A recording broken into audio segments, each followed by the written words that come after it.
theory that masturbation is a kind of summoning spell for your own rational mind. Because we're all so driven by hormones and by desire. Sometimes you've got to have a wank to speak to your real self. You have a wank, you go, oh, I should have shagged my ex one last time. I'll text her, I'll meet her, I'll shag her. And then you come and a little voice comes on in your head that goes, yeah, don't do that, mate.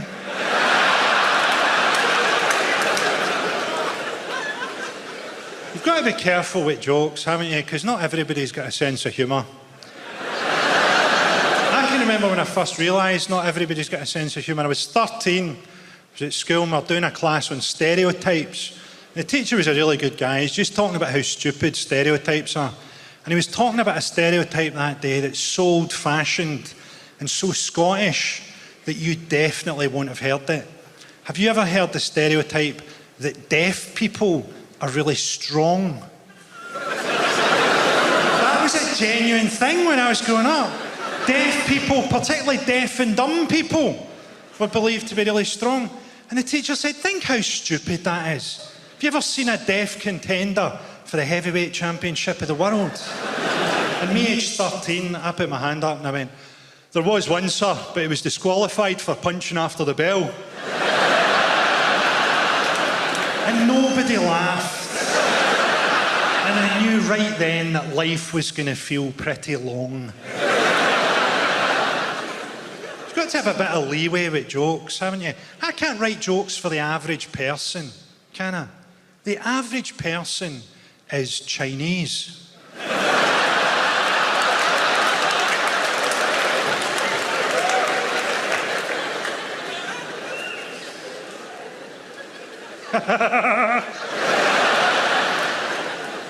So I'm from Glasgow, a city where people think that hepatitis B is a fucking vitamin. To explain Glasgow's attitude to you, this happened to me recently. I was having a wee snooze in a park, because my career's been going really well lately. I was having a wee doze under a tree, and a guy came up to me and he went, do you know your problem? You're fucking unapproachable.